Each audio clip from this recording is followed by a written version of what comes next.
upon hearing the phrase, My Little Pony, several images probably come to mind.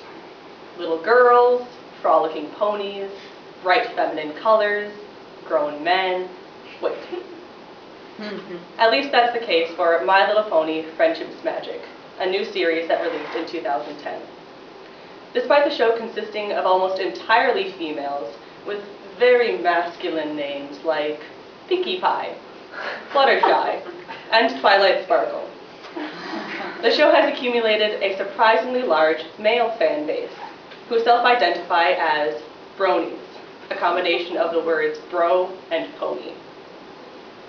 The fan base has been the target of a considerable amount of negativity and skepticism regarding the sincerity of grown men who claim to love a show about ponies.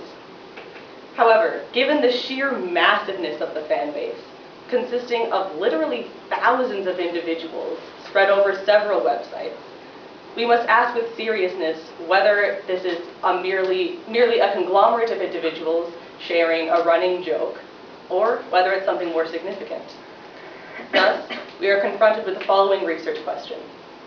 Does the online Brony community articulate an identity that could appropriately be termed a subculture? To answer this question, we will turn to the 2008 article by J.A. MacArthur, Digital Subculture, A Geek Meaning of Style. This article is particularly useful for examining the online Brony community because it examines the online geek community and the role of the internet as a resource and medium for the development of subcultures. To investigate our research question, we will first saddle up by understanding MacArthur's model for subcultures. Second, we will see the magic of friendship when we introduce the model to the Brony community. Aww. And finally, we will love and tolerate some critical implications. MacArthur examines the development of the geek subculture, which is partly evidenced by the transition of the word geek from an insult to a term of endearment. The internet played a large role in the development of the geek subculture and acted as essentially a meeting ground for like-minded individuals. Combining what other scholars have said about subcultures with his own observation of geek subcultures, MacArthur has come up with the following necessary tenets: resistance to mainstream culture, conspicuous consumption, and style as bricolage. First, the group must demonstrate a resistance to mainstream culture in terms of appearances and entertainment. For the geek subculture, this is seen in the form of resistance to the concept of popularity and the norm. The geek community rejects the average in favor of those who resist the norm. Additionally, geeks join the online community seeking the affiliation they are unable to find in mainstream culture. Second, the group must demonstrate conspicuous consumption. For the geek community, this means the purchase of entertainment, such as Star Trek or other science fiction, which I wouldn't know anything about, and of other products such as games or computer equipment. Some geeks express that they feel limited in their geekiness because they are, for example, a poor college student and are thus unable to consume enough to reach their full potential within the subculture. Finally, the group must demonstrate style as bricolage. This concept was introduced by Dick Hebdige in his 1979 publication, Subculture, The Meaning of Style. In case you aren't a walking dictionary, this means that members of the community will select items from mainstream culture and adapt them to represent the style of the community. For the online geek community, this means the representation of oneself through the use of screen names and avatars, which are images that represent oneself online. Style as bricolage is found in the popularity of using iconic characters from pop culture and adapting them for the use of avatars. Now that we have a firm understanding of our model, we can apply the tenets to the Brony community. First, the group must demonstrate a resistance to mainstream culture. Perhaps the most prominent resistance the Brony community offers is against the socialized concepts of masculinity. While overtly feminine ponies are probably not the initial reason for liking My Little Pony, The fact that bronies are able to move beyond their initial reaction to reject femininity challenges the assumption that one cannot be both masculine and fond of ponies. In fact, many bronies testify that they are happily married and heavily active in competitive sports such as rugby and football. One anonymous brony asserts, "I have never been so secure in my masculinity as when I walked into McDonald's to buy this." Bronies also go against the norm of a violent, unemotional masculinity by adopting the phrase love and tolerate in response to the negativity they receive. Second, the group must demonstrate conspicuous consumption. For the brony community, access to My Little Pony, Friendship is Magic, is obviously a big part since the community is formed around the series.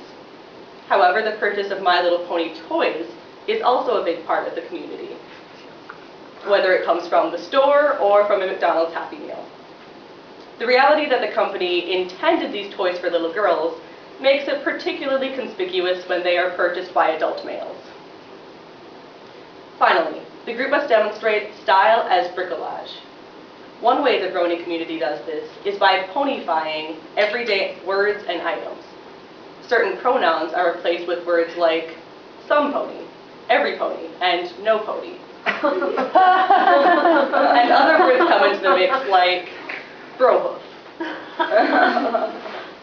The community also creates a vast amount of original content, including music and animation, based on the Friendship is Magic series. Other items that are ponyfied include Dr. Hoof, Star Wars, popular games including My Little Creeper, Exploding is Magic, popular memes, and even celebrities.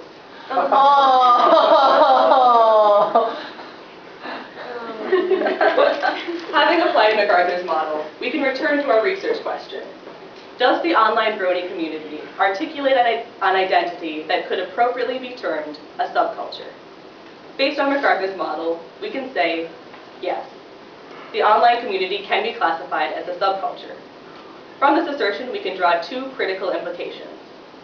First, the brony community finds more significance in the Friendship is Magic series than being merely a guilty pleasure. And second, the internet plays an important role in the development of modern subcultures.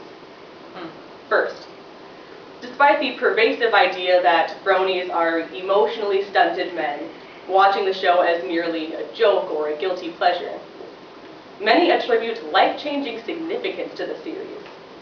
On the page of an episode on YouTube, one brony responds to a negative comment by explaining, "Friendship is Magic has totally revived my morals, making me a more caring, responsible, and downright overall better person." Brony Luke Allen explained in a 2011 Wired interview, "I learned more about theory of mind, friendships, and social interactions from this season than I had in the past 31 years of life." Clearly, many bronies have more emotional maturity than they are given credit for. Second, the internet plays a significant role in the development of modern subcultures. MacArthur noted there was significant reason for further research into the internet as essentially a breeding ground for subcultures, because of its ability to connect individuals without the constraints of time and space. Without the internet, individual bronies may have been more isolated, and would-be bronies may not have heard about the series at all. It also gives bronies easier access to the entertainment and products that connect them as a subculture. If the internet fostered a subculture as unlikely as the bronies, then it will likely continue to assist in the development of a range of subcultures in the future. Today, we examined the online brony community by analyzing our model, applying it to the online brony community, and drawing some critical implications. The stereotype that bronies are emotionally stunted or ironically joking hasn't held up under our analysis, and suggests that some may have judged bronies and the Friendship is Magic series too quickly. Although the target audience is young children, bronies clearly have found something significant in the series, substantial enough to cross boundaries between ages and genders, and to connect them as a subculture.